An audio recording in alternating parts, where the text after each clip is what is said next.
tubuh tuh punya kemampuan secara holistik untuk menyeimbangkan. Kata kunci itu seimbang, ya. Jadi makanya keluhan-keluhan pencernaan itu menjadi sebuah keluhan yang sangat common di zaman sekarang ini, khususnya lambung ya, asam lambung apa segala macam tadi, karena memang yang kita makan itu sudah miskin serat, ya, gulanya tinggi, ya, kemudian makanan olahan, katakanlah kayak begitu. Nah, maka saya biasa sarankan benerin dulu makanannya gitu, kayak begitu. Itu yang pertama. Lalu yang kedua, kembali ke makanan asal kita. Ya, tadi saya sudah jelaskan kalau kita bicara tentang asam lambung. Asam lambung itu sebenarnya ya pengalaman saya pribadi mudah banget kita perbaiki gitu kan. Asal jangan dimusuhin asam lambungnya. Nah, kenapa bahasa dimusuhin asam lambung itu kita kan sedikit-sedikit minum obat anti asam lambung gitu. Padahal masalah itu bukan di situ sebenarnya, bukan hanya di situ ya. Ketakseimbangan asam lambung itu berkaitan juga dengan bakteri yang ada di situ. Maka Anda perlu mengkonsumsi katakanlah bakteri-bakteri yang baik bagi pencernaan. Salah satunya misalkan probiotik itu, misalkan. Yang kedua, probiotik itu atau bakteri tadi itu punya makanan. Makanannya itu salah satu serat atau mungkin gula. Nah, maka tadi kan saya sarankan minum air tajin kan.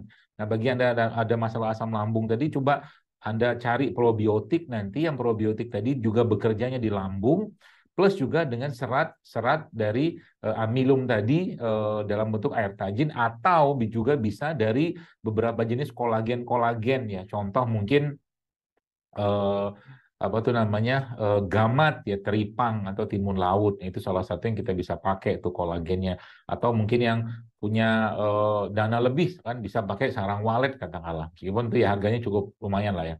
Atau mungkin bisa juga dengan tadi ya air-air tajin atau amilum dari sumber yang lain dari singkong atau segala macam itu bisa terus kan kita bisa apa tuh namanya lakukan itu. Itu yang pertama. Yang kedua, beberapa jenis rimpang-rimpangan yang sifatnya itu bisa menguatkan apa tuh namanya menguatkan lambung itu seperti mungkin paling paling sederhana itu adalah jahe serai pandan. Paling sederhana. Jadi yang Anda punya masalah pencernaan, lambung khususnya, coba rutin minum jahe serai pandan. Tapi ada tapinya. Tapinya apa? Sekarang banyak jahe hibrid bagus sekalian. Jahe hibrid itu jahe-jahe impor. Ya, jadi kalau Anda mau dapatkan jahe yang bagus, kalau saya mungkin cari jahe lokal saja lah. Jahe lokal kayak jahe emprit atau jahe merah. Ya, itu masih kerasa aroma dan bau jahenya karena jahe hibrid itu sudah saya kadang-kadang masukin bahkan hampir 1,5 kilo nggak ada pedes-pedesnya menurut saya ya nggak ada lagi karena mungkin entah kayak gimana cerita penanamannya jadi beberapa jahe seperti jahe emprit jahe merah itu menurut saya lebih powerful ya kita dapatkan atau paling gampang ya minum wedang uwu paling gampang wedang uwu itu juga salah satu yang kita bisa pakai itu ya itu buat masalah lambung atau pencernaan tadi. Ya, jadi itu dirutinkan berapa minggu, 2 minggu lah minimal. Sembari Anda minum madu ya tiap hari minum madu. Madu ini bagusnya nanti kalau Anda mau minum dalam kondisi madunya sudah dicampurkan dalam air saja supaya dia lebih cepat diserap badan. Ya, karena enzim dalam madu itu kalau Anda masukkan ke dalam air itu lebih cepat dia apa tuh namanya terekstraksi di sana dan bisa diserap tubuh dengan baik. Jadi madu itu jangan jangan tinggal madu tiap hari, minimal Anda minumlah 1 atau 3 sendok madu tiap hari dan cari madu yang benar ya, cari madu yang benar. Itu lalu yang ke berikutnya berkaitan dengan tadi kolesterol. Sebenarnya sama kaidahnya. Kalau tadi Bapak Ibu lakukan apa tuh namanya yang tadi saya sampaikan mengurangi beberapa hal tadi itu sebenarnya kolesterol juga bisa turun. Jadi kolesterol itu sebenarnya lemak yang tidak terpakai meskipun ya beberapa ilmuwan mengatakan nggak usah takut-takut banget sama kolesterol sebenarnya.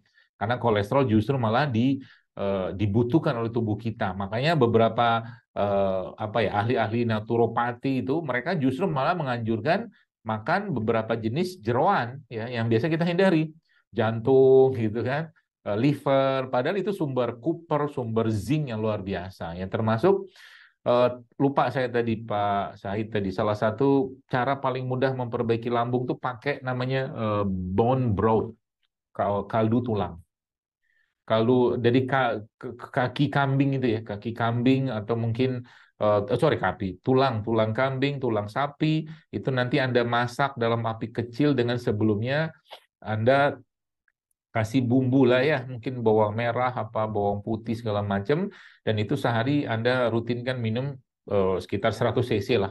satu hari. Itu buat tulang bagus sekali, buat imunitas juga bagus, ya buat kolagennya juga bagus. Semakin lama Anda masak semakin bagus itu. Jadi sampai ke kalau sampai ke 16 jam itu keluar semua tuh kolagennya, dia punya kalsiumnya, magnesium semua keluar di situ. Itu juga bisa buat lambung ya kalau mau itu dijadikan sebagai salah satu cara untuk menguatkan lambung ya. Nah, tadi kolesterol juga sama. Menurut saya tadi sudah saya jelaskan juga. Sebenarnya kalau tadi rimpang-rimpangan tadi Anda sudah mulai rutin konsumsi dan yang down-nya itu Anda kerjakan, dia turun sedikit sebenarnya. Ya, Anda mulai rutin berbekam, rutin olahraga, yang minyak-minyak dikurangi, ya banyakin yang direbus-rebus, makan dengan hati yang gembira, dia akan turun dengan sendirinya. Percayalah saya. Saya sudah temukan banyak orang kayak begitu. Ya, yang penting badan Anda tetap terasa fit gitu kan. Jadi jangan juga kita berpedoman bahwa kalau naik 5 10 nggak usah peduli nah kayak gitu-gituan tuh ya. Apalagi memang tadi saya jelaskan bahwa kolesterol itu juga kita butuhkan untuk metabolisme dalam tubuh kita ya. Nah, kalau berkaitan tadi mungkin dengan diabetes atau mungkin kencing manis. Baik. Gini, eh, yang perlu Anda pahami atau kita pahami berkaitan dengan kencing manis atau diabetes itu sekalian adalah bahwa ini adalah banyak bermula dari eh, pola makan terutama ya yang tinggi gula olahan.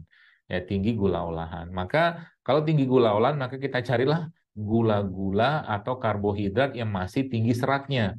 Ya, orang diabetes sebagian besar yang saya temuin itu adalah orang-orang yang sebenarnya mereka juga sebagian besar mengalami gangguan lambung atau pencernaan. Sehingga kaidah paling mudah mengobati atau mengembalikan keseimbangan tadi dia banyak makan tapi sedikit. Itu paling mudahnya. Yang dimakan apa? Dia butuh karbohidrat. Makan saja karbohidrat, umbi-umbian dia makan ya. Tapi yang sifatnya tinggi gula olahannya ya seperti nasi, nasi putih atau gula pasir atau terigu itu dia mulai stop. Jadi orang-orang diabetes ini perbaiki dulu asupan dengan mengkonsumsi mungkin umbi-umbian ya. Ungu boleh, kemudian ubi cilembu boleh, atau mungkin ubi jalar boleh, singkong boleh. Nah itu perbaiki di situ dulu. Dengan mengkonsumsinya kaidahnya apa? Makan sedikit tapi makan sering tapi sedikit itu kaidahnya. Ya. Lalu mulailah dia mengkonsumsi yang paling gampang sebenarnya. Kalau saya mungkin nyaranin kepada Bapak Ibu yang ada masalah gula kayak begini, mulailah paling mudah ya. Nah, ini kita bicara tanpa obat ya, tanpa obat dulu ya. Maka salah satu latihan yang menurut saya itu sangat baik dilakukan pada orang-orang diabetes itu adalah dia memperkuat massa ototnya. Jadi latihan beban, latihan beban. Berarti latihan beban itu seperti apa? Nggak usah pakai beban beneran. Anda pakai beban tubuh Anda saja. Misalkan Anda mulai rutinin push up, Anda mulai rutinin squat, Anda mulai rutinin plank, katakanlah. Itu sudah sangat baik dalam menguatkan massa otot tubuh Anda yang nanti akan memperbaiki fungsi dari pankreas yang menghasilkan insulin. Itu paling gampang itu. Ya, jadi mungkin setiap hari nih Anda rutinin push up-nya 50 kali misalkan. Ya tidak mesti sekaligus ya. 5 dulu ya, nanti mungkin setiap sholat tuh 5 atau 10 gitu kan push up. Push up beneran ya, bukan push up main-main, beneran sehingga nanti bahunya ini dapat ya. Jadi ototnya itu kebentuk sekalian ya.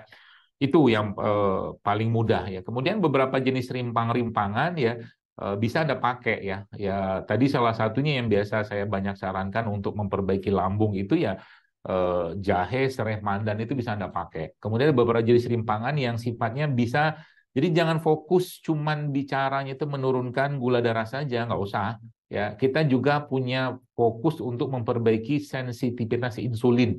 Sensitivitas insulin paling gampang Anda perbaiki dengan cara tadi latihan beban.